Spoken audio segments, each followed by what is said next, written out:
This is the ESPN Aussie Hoops Hour podcast. Kane Pittman, Olgun Ulich, back together again. Olgun, you did an outstanding job on the solo podcast, but it's Tuesday morning. One game in the NBL Championship series is down, and a fascinating game at that. Melbourne in the box seat. We're going to break down all of that, but we're also going to break down your travel schedule, and I do believe that you've made it down from New South Wales down to Queensland. You're cashing in all those points over the last few weeks. So why are you in Melbourne days before game two, please? So I'm not in Queensland. I'm in Victoria, obviously, Kane. You've been in America too long. You're mixing up your words. I say Queensland? Yeah, look, you said Setback. Queensland. Setback. Come on, man. Absolute setback. One take, Kane. Now we got to get rid of that moniker. So I'm in Victoria now. So I got here yesterday. I interviewed Ice Cube for a reason. So that was a lot of fun. That was interesting.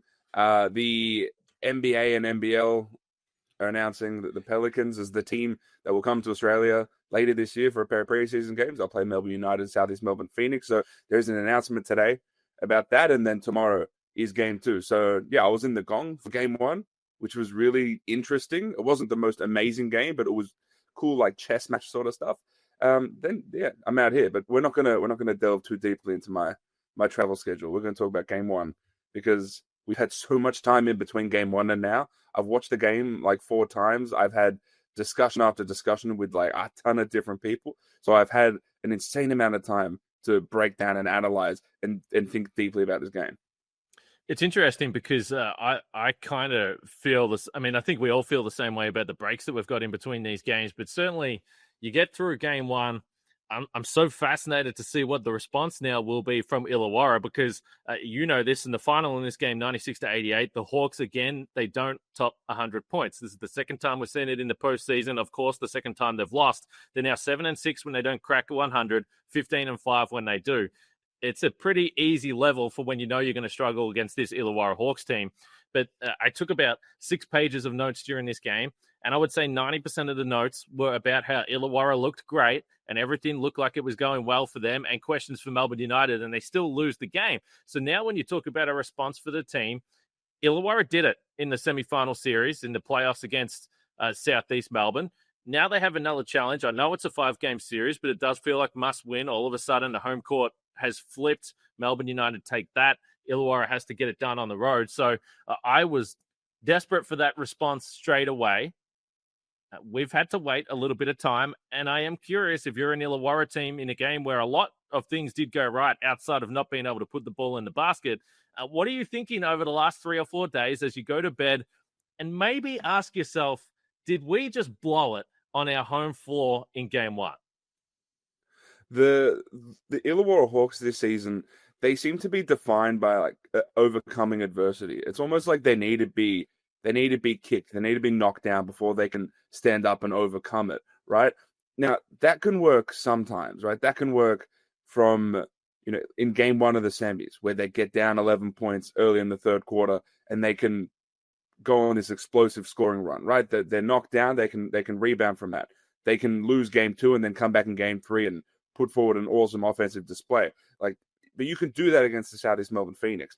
There's a different story completely doing that against Melbourne United, because Melbourne United is one of those teams that won't flinch, right? The Hawks' lead in the first half, they got it to 10 points. I was at that game and I leant over to Joe Healy, who was doing sideline for the game, and I said, this feels like it should be more. They had Chris Golding off the floor for much of the first quarter, much of the first half, because of foul trouble. They did a good job hounding him. Felt like the Hawks were getting to their spots largely in the first half, and it felt like United was almost forcing. Delhi forced a lot of that first half, so it felt like that 10-point lead felt like it should have been 16, 17, 18, but it wasn't, because United just has this ability to hang around, and it's through the unsung guys. It's through Tanner Krebs and through Marcus Lee and these guys. But if you don't knock this United team down, they will hang around, and then they know exactly what they're doing come the fourth quarter.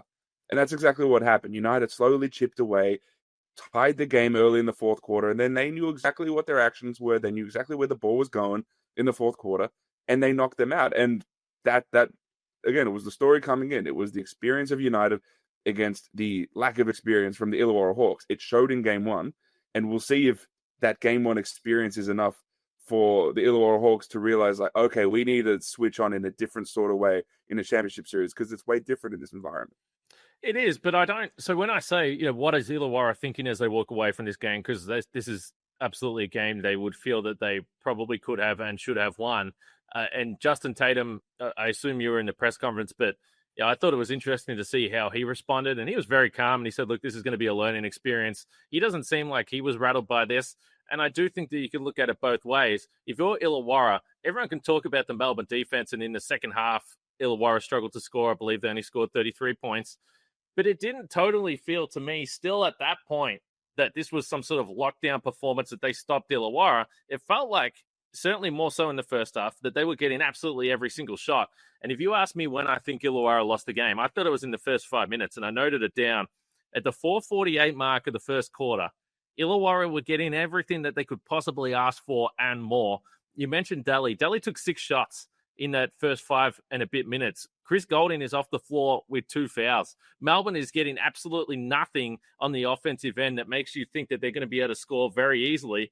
And you know what the score was? Melbourne led this game 10-8, even though they were dominated in the first 5 minutes of the game. And when you are playing in the championship series against such a good team, a 5 or 6 minute stretch like that where you don't capitalize, that can hurt you. And in the end, we're only talking about an 8-point game. And in the end, it blew out a little bit in the last minute or so here. Like, this was a very close game. And the Hawks, I don't know whether you say it's nerves. And I definitely lean on guys like Gazy and Rucker that were on the call. And they pointed to that. And maybe it was simply the opening of this series that perhaps the shots were a little bit longer. They're a little bit short. The guys were a little bit antsy. But to me, I noted it down at the time. I said, this does not feel good that they're losing this game, despite it feeling like everything's going their way. And that did extend through the second quarter there. So I am curious, do they lean on the part of them that tells them, geez, we wasted it? Or do they lean on the part of them that says, hey, we're fine. We got everything. Let's just take a couple of days to take a deep breath and come back in this and beat this Melbourne team that we have already twice this season. Yeah, I don't. Nerves is a weird word. Like, being nervous is, I don't know, as a professional athlete, I don't know if they feel that as much as just guys not being like completely and totally prepared for the moment. And that stretches from everyone from the 2 All-NBL first team guys in Trey Kell and Tyler Harvey, who I thought weren't able to find any real rhythm on either end. I thought offensively, I thought Shea Illy and Matthew Dellavedova, Ian Clark, the whole team did a really good job of containing those guys. And then defensively, because Illawarra loaded up so much on Chris Golding, they just kept opening after opening to Shea Illy and Matthew Dellavedova to get on the rim, get 2 feet in the paint. And you can't do that. These are not just professional players. These are good NBL players. These are starter-level NBL players. You can't just give them open look after open look. They will figure it out. And then I think it was the inexperience and the lack of preparedness from Justin Tatum versus Dean Vickerman. Dean Vickerman felt like he had all the counters and he had a lot of trust in his team to sort of withstand any run that the Hawks might throw at them. Any adversity, that they knew that they would stay in their actions, they would stay in their processes, and it would figure out. Whereas it seemed like Justin Tatum was throwing some stuff out there that I wasn't really sure about. There was a lineup in the fourth quarter, which we saw a tiny bit of in the semifinals, which had, it had Kell, Harvey, Wani Swakala Bullock, Blanchfield, Days. And firstly, I don't think this is a Darius Days series. I think United is going to play him off the floor with how organized they are. But that 5-man lineup, I'd be surprised if that's played 30 minutes this season. So throwing a lineup like that out there against Melbourne United in a championship series, a lineup that probably hasn't had much time together at all, it seemed like he was just throwing something out there and hoping it worked, as opposed to understanding what had worked over the regular season and leaning into those sorts of things. And I think that came back to bite them. And then United made shots down the stretch. And that's the experience coming into play. You trust Chris Golding. You trust Delhi as much as he was forcing a lot in the first half. You trust him to make shots down the stretch because these are guys who've been on big stages before. Yeah, Delhi hit a couple of big shots. And I kind of look at it, though, and if they're playing Chris Golding one-on-one and he's knocking down these threes, people are asking questions why. Like, we are at the point in the season where teams are just going to have to make a choice. What are we going to do? And are we going to be beat by Chris Golding doing exactly what we know? Chris Golding only had 10 shots in this game, and I know there was foul trouble soon. He played low 20s. I think he was around 22, 23 minutes. But the 10 shots for him, the second fewest in a game this season, he was averaging over 10 three-point attempts against Perth. So at the end, if you're asking me, do I want Chris Golding stepping into a 3 one-on-one to potentially ice the game, or will I take Matthew Dellavedova hitting that shot? I'm going to let Delly shoot that 3. And I know that you would prefer that it's not a wide open look from the top of the key, but I do think for the most part, but I do think for the most part, credit Chris Golding, first of all, for making the right play and making the right read, and then Delly for stepping up and knocking down the 3. But I do think we look at defense for teams, and it's, I said it with Golding and with Bryce Cotton, it's so easy to pick apart defense, but we have to understand that they're going to have to make choices. And if you're asking me, out of those two options, what I would take the one that they got, and then you live with that. I mean, Delhi took 17 shots in this game, the most on Melbourne United. I think Illawarra would be happy with that. But credit to him, because he's a champion. In the second half, he was able to make plays to help Melbourne United win the game.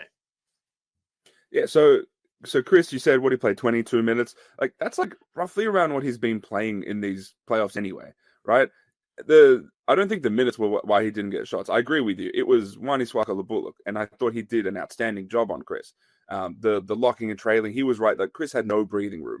It was as I've never seen someone hounded like that in a game, and I thought Swaka-Labullock did a really good job. But Tatum said it in the press conference. It's not, yes, you load up on Chris Golding, and yes, that's going to leave openings for other guys, but you still have to. There has to be some sort of resistance there. It can't be wide open. And that's what it was. It was wide open threes. And then as the game wore on, wide open dunks as well. And I think some of that was the lack of size that the Hawks were throwing out there. And I don't think Blanchfield at the 4 worked defensively in that way. But Delhi getting a wide open look, with no one within 6 to 8 feet of him, you can't do that in a championship series. Like, I appreciate the coverage that they were going for and who they're trying to get to score the ball, but there has to be some sort of contest. Melbourne United did the same thing. There's a reason why Trey Kell and Tyler Harvey both finished in single digits, and neither of them had more than 10 field goal attempts. It's because United wanted other guys to shoot the ball. Now, in the first half, they lost Hyungjung Lee and Blanchfield on some of those turnout actions, but as the game wore on, they made sure that other guys shot the ball, but they made sure that at least there was a hand up. Right, Dave O'Hickey was someone who had a good stat line, but he forced a lot to end the game. Marcus Lee was there, like, he wasn't completely ignoring him. Yeah, they were using him as the sort of put the big on Tony Allen, put the big on Josh Giddey sort of thing that we see in the NBA. But there was still a contest. There was still a reasonable defensive effort there, and I think that's what was missing. I think everyone was so focused on Chris Golding that they just forgot that we still have to give like a requisite defensive effort on these other guys. Because you can't give up open shots. They have to still be somewhat contested. Yeah, I mean, this was probably a little slower paced game. It might surprise people, but Melbourne, on the basis of the season, actually play at a higher pace in Illawarra. It's very tight, but they like to play up-tempo basketball. It wasn't necessarily the case. So even though the percentages weren't crazy from a shooting perspective, it was a pretty efficient scoring night for Melbourne.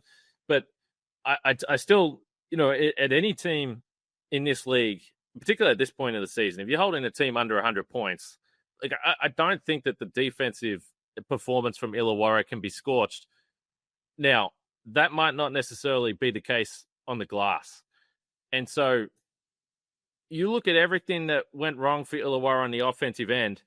At the end of the day, offensive rebounds, they were crushed, and Marcus Lee was a big part of that, and so was Jack White. And credit Jack White, because he had another moment at the free throw line. We've said it before. He's clearly not over that right now. He's really struggling for rhythm, particularly on the road at the free throw line. Maybe getting back to John Cain Arena helps him. The one thing that was different for Jack White was that he wasn't shooting well from the outside. He was 0 for 6 from 3. But he had a major presence on the offensive glass, and so did Marcus Lee. And in the end, Melbourne plus 11 on second chance points. And even if you go back to when Illawarra was dominating the game, when you get those second or third reloads, and you're able to score off those are back-breaking moments. And these teams are so close that if you've got a double-digit margin in second chance opportunities, that team's probably going to win because it feels like everything else is so even across the board.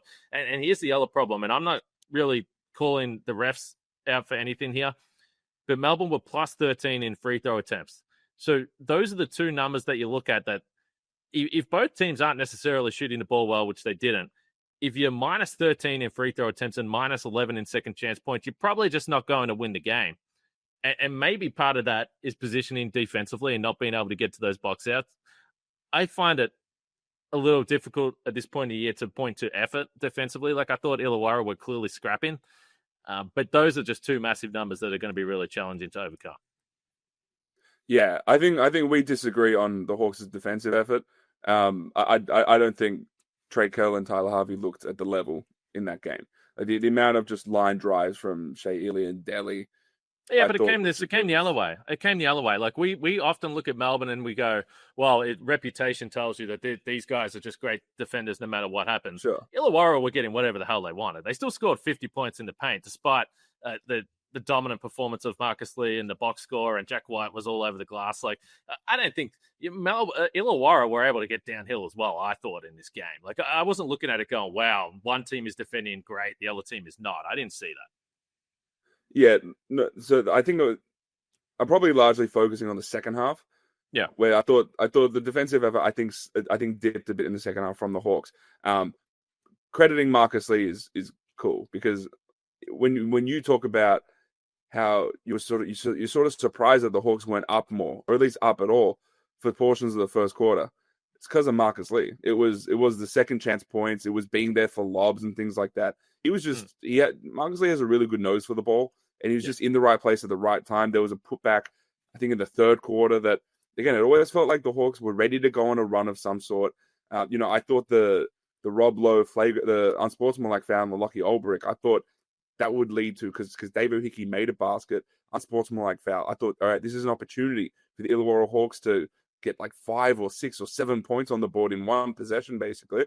And they just didn't do that. And then United goes and scores on the other end. So, again, United had answers for everything, and Marcus Lee was a really big part of that. Keeping ball alive was huge for this team.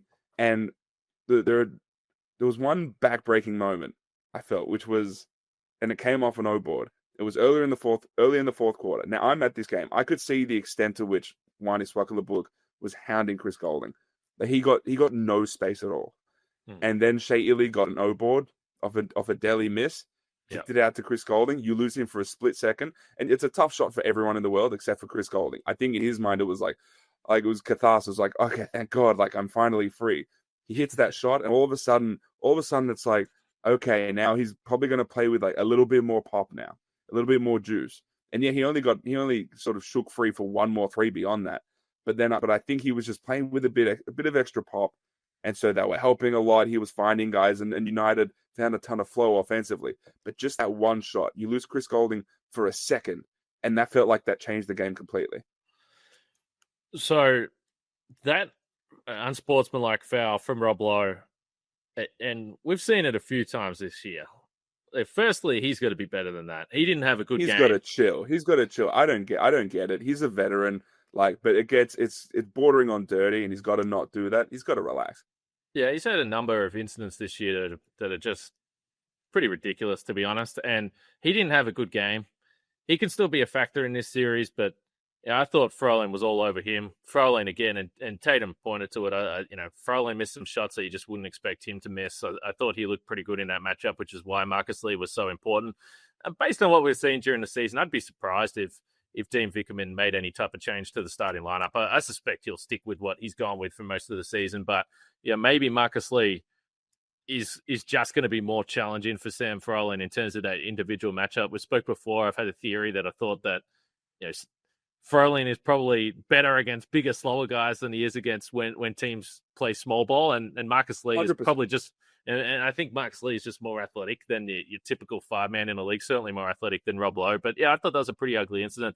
And you pointed to the Hawks not being able to capitalize. They make one of the free throws, get the ball back on the sideline, and don't score. And only getting 1 point out of that was problematic. And I mentioned at the start that I thought the first 5 minutes of the game was where I was like, okay, this is minor alarm bells for Illawarra. I got a bit of a bone to pick with what happened at the end of the third quarter here. and this is something that I've discussed with a variety of coaches, a variety of players, about their philosophy about 2-for-1. You always hear about it. 38 seconds, 2-for-1, 2-for-1. My argument with this is it's only worth a 2-for-1, going for a 2-for-1, if you get a good shot. Like the idea of just hauling something up 2-for-1 with a guy that isn't going to knock down the shot and it's a low percentage shot, you're actually just hurting yourself because you're giving the opposition a full shot clock. So at this point in time, at the end of the third quarter, it's 67-60. So the Hawks are in a good spot. They've got the ball. It's a semi-transition play. Dave O'Hickey just pulls up for three because there's 36 seconds on. Yeah, but yeah, and in what world? I don't care if it's the start of the quarter. That's a terrible shot. So the idea that you hear, he was going for 2-for-1, that doesn't justify it, because what that did was give Melbourne a full shot clock. They went down and hit a three themselves, and then the margin at the end of the third quarter is 67-64. Melbourne got another stop and then a free throw. So that was a momentum killer, because on the first possession of the fourth quarter, Melbourne hits a three. Then they get that other three that you referenced a little bit earlier, and all of a sudden Melbourne has the lead for the first time since the first quarter. And we've spoke before. I know Dave O'Hickey, he brings so much to the game. I thought he had some really nice moments. He had some kind of out of control moments, and that's kind of just what he brings. I don't know whether Illawarra can play him 20 plus minutes, particularly in those high leverage situations, because that was just a really poor decision. And it's more of a wider issue I have with the idea around 2-for-1. Like, come on, guys. Like, why don't you just use a full shot clock and give the opposition 8 seconds so they're forced into an offensive possessions? It doesn't make sense if it's a terrible shot. Yeah, so I don't know the analytics of the value of a 2-for-1 in FIBA versus the NBA, because the clock keeps running. And so you think, all right, 2-for-1, we've got 32 seconds left. And then it misses, and then whatever. Or even if you make it, everyone sort of meanders for a bit, and then they inbound it with 24 anyway. So I don't know if there's value there, but especially in the championship series where possessions are so important, like valuing the possession. Lead. Protect that. You either go in with a 7-point lead, maybe make it 9. That would be ideal. Instead, it's a 3-point game, and everyone's like, wow, that was a really poor finish to the game. It gave Melbourne United life, so got to be smarter. Yeah, and I thought Dean Vickerman did a really good job of this. It was, if you go back all the way back to the semi-final series between these two teams last season, where United just ignored Dave O'Hickey. They let him shoot. Again, this is the Tony Allen, Josh Giddey treatment in the playoffs, which is, we don't have to guard this guy. Now, I don't think you can do that with Josh Giddey today, with the way he's been playing lately and shooting the ball. But in the past, that's what we've seen. And we saw this against Dave O'Hickey last semi-final series. We saw it against Ty Webster last week, where United had some issues with Perth's small ball lineup, and so they put Rob Lowe on Ty Webster. So they put their big on that guard who is either a non-shooter or an unwilling shooter. And it stifles them a little bit. It reminds me of the first Taco Fall game of the season, which was in Illawarra, and I was at that game. And you're watching these guys against Taco Fall, who's in these deep, deep drops, effectively not guarding you. And it's like, do I shoot the ball? Like, you feel forced to shoot the ball. And I think United did a really good job, and Marcus Lee on Dave O'Hickey for much of that second half. I think they sort of forced Dave O'Hickey to go and sort of like be himself and play with pace, but almost force his shooting.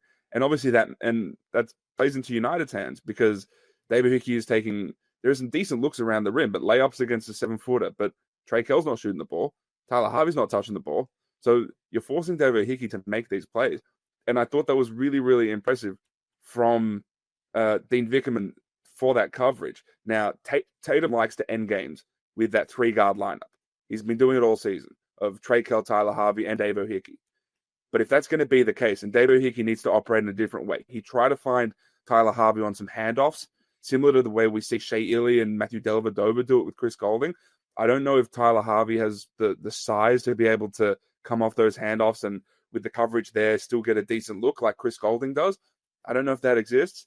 I want to see, if you're going to have Dave O'Hickey on the floor, which I get they want him out there. He's a plus defender. He can push the pace. I want to see him as a screener. I think that could be interesting. I remember in the 76ers a few years ago when Ben Simmons, no one was guarding him.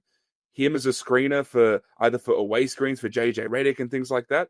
You open up opportunities. If they're not going to guard you, use the space to your advantage. So I think there are different ways that they can use Davo Hickey, but I think the key is to get in Davo Hickey's head and say, hey, you don't have to go and score the ball because you're quote unquote open.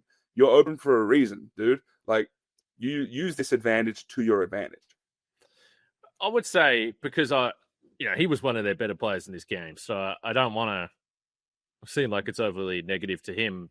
And I totally understand why. This is the second time in this postseason, as we discussed, and even a little bit in Game 1 against the Phoenix, where Tatum's really searching for something. And it was interesting at the start of the podcast, you sort of talked about, perhaps Vickerman just relying on, hey, we're winning or losing playing with our guys. That's kind of it. Tatum, I don't think that this was hey, we're in the championship series. I'm starting to stress out a little bit. I need to find something, because the reality is we've seen him play with 8, 9, 10 guys all season long. So it's not going away from what he's done all season.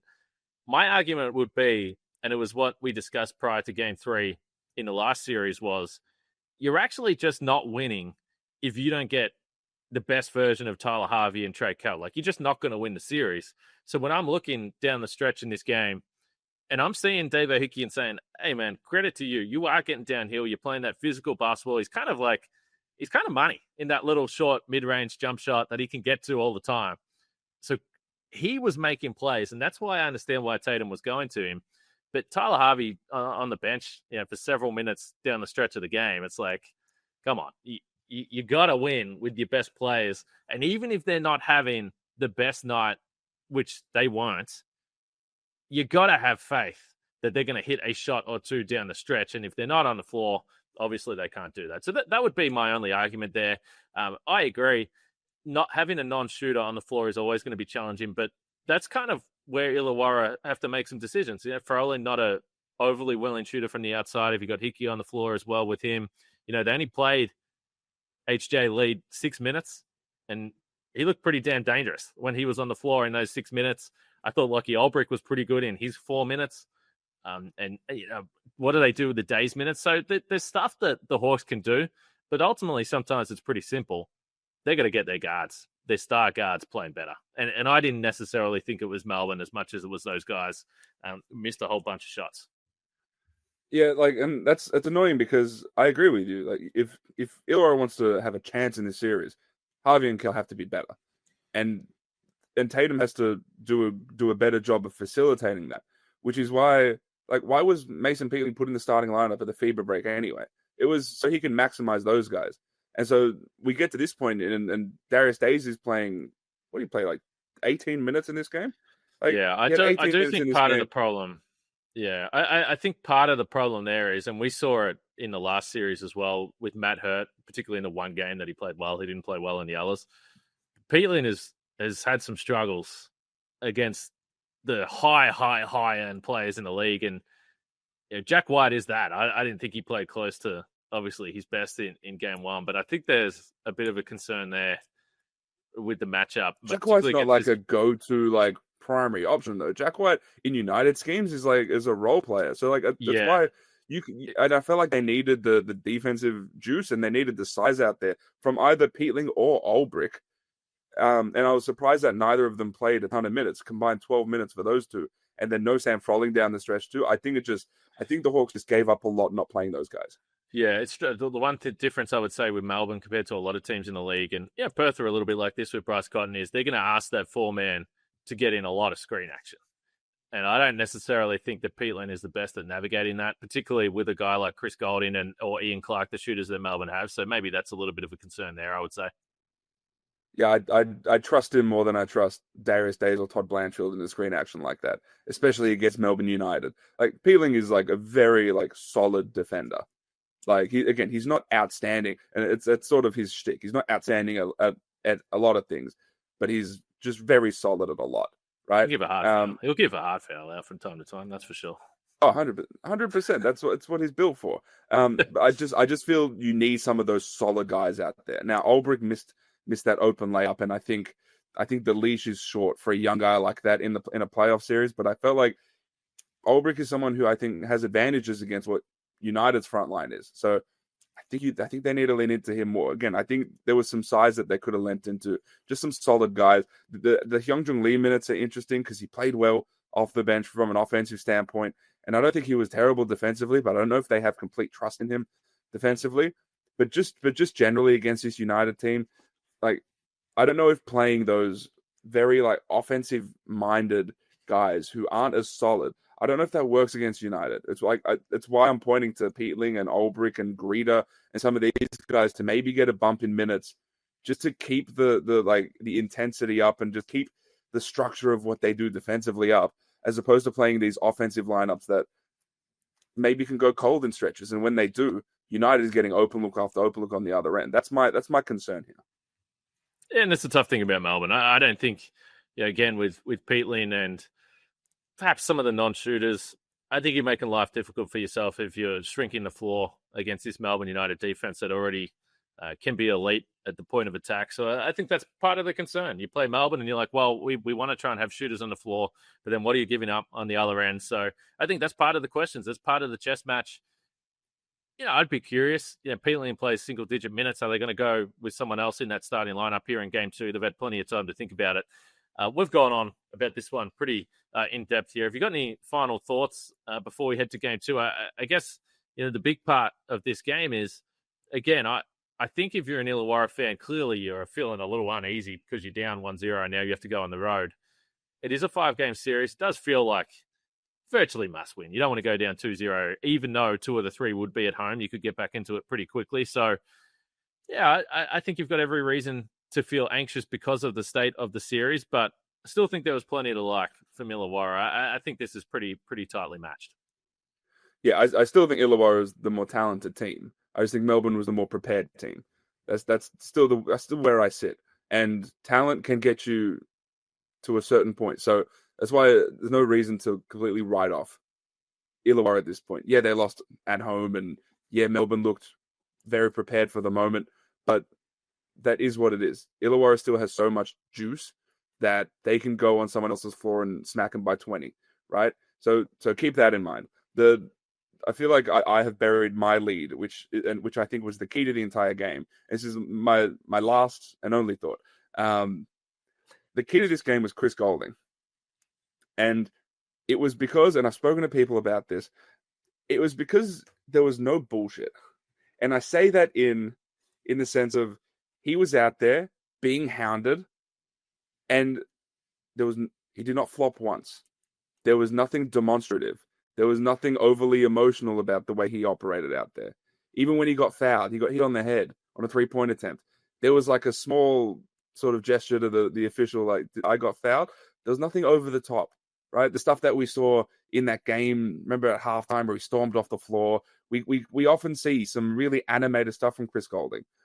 And the Hawks were trying to get it out. The Hawks fans were trying to get it out of him. They booed him every touch, and it didn't work.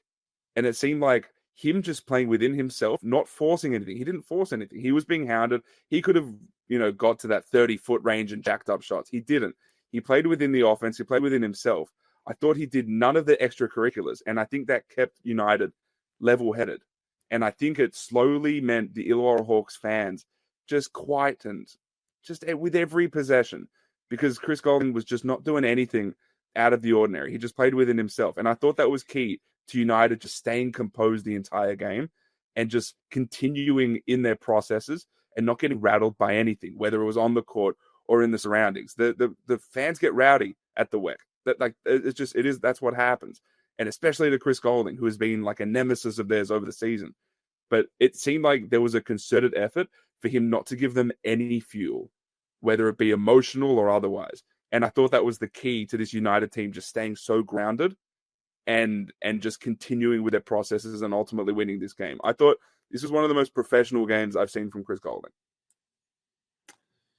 It's interesting. Yeah, it didn't really strike me. Because the one thing I would say with Chris, like outside of if you say he gets emotional, I don't think despite the volume of shots he takes, like I never look at him as a selfish shot taker. He takes heat checks so he damn well should take heat checks. So I thought, in all honesty, like if you're asking why he had no impact in the game in the first half, it's because he was off the court with foul trouble. I see what you're saying. that didn't necessarily stand out to me on TV. Keeping in mind that it's a very, very different perspective when you are sitting courtside and you're in the building and you can actually feel that atmosphere. I did see they had the flop count. I think the flop count got to 2 or 3. Maybe some home cooking there on the counting. I'm not 100% sure, but yeah, he is a professional. You used the word professional. I thought he handled himself well. I don't personally buy into and I'm not saying you said this, but I don't personally buy into the idea that, wow, good for him, he dealt with physicality. I mean, he plays on one of the most physically defensive teams that gets away with a whole heap of stuff all the time. So I'm kind of just like, yeah, so you should be guarded like that. Yeah, it was a foul where he got hit on the head, no doubt about it. That was a missed call. But yeah, I certainly don't walk away going, wow, Chris Golding has, work through physicality. You deserve a Medal of Honor for that. It's because, you're looking at Shea Elliott Galley on the other side. No, 100%. For me, it was more. There are often so many more like emotional and non-basketball extracurriculars from Chris Golding, and I thought there was like a concerted effort to have 0 of those because they didn't want to give that Hawks crowd any fuel at all. And I honestly think that was helpful because that Hawks crowd, it's one of the best home courts in the league when they're going, but United gave them no reason to get going. And I thought, again, it's like it's a non-basketball thing, but I think it's a material thing that helped United. Yeah, I wonder by the time this series is done, whenever it's done, if we look back at that game 1 and some of the things that you've pointed out from being in the building, including that Chris Golding stuff, where that sits, because, it does feel like a game the Hawks, maybe if they can't win a couple of games here, they might look back and think, damn, we really blew it in that game 1. So it's going to be fascinating. Game 2 is Wednesday night. You're going to be there in Melbourne. I'm incredibly jealous about that. Safe to say, you know me. If you make a prediction, I'm going down. I'm going down with the ship. So I'm not changing. Even if I don't feel strongly about it anymore, I'm going down with it. I'm going down with the Illawarra Hawks. I thought they did a lot right in that game, but Melbourne in the box seat and at home.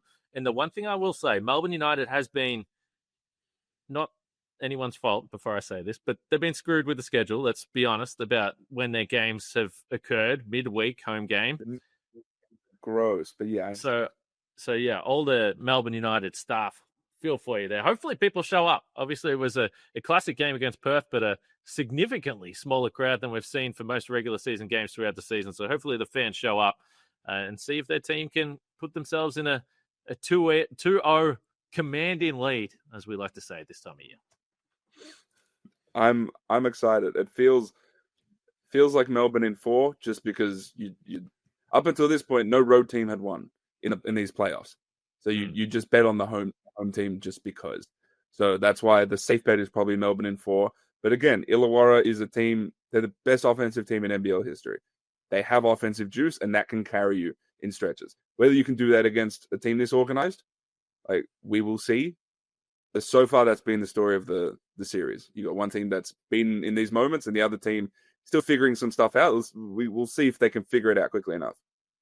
Yeah, it was business-like in Game 1 for Melbourne United, so we'll see in Game 2. Of course, you can watch it on ESPN. Then you will be able to follow up.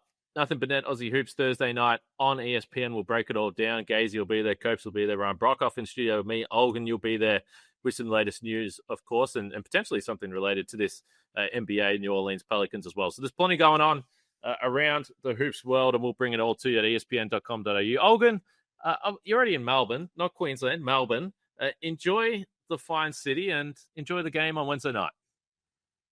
Thanks, man. I like being kept busy. But yeah, I'll see you at Nothing But Net. All right. We'll see you Thursday night, and we'll be back here on the ESPN Aussie Hoops Hour podcast next week. Hopefully, we've still got a championship series going on. We'll speak to you guys then.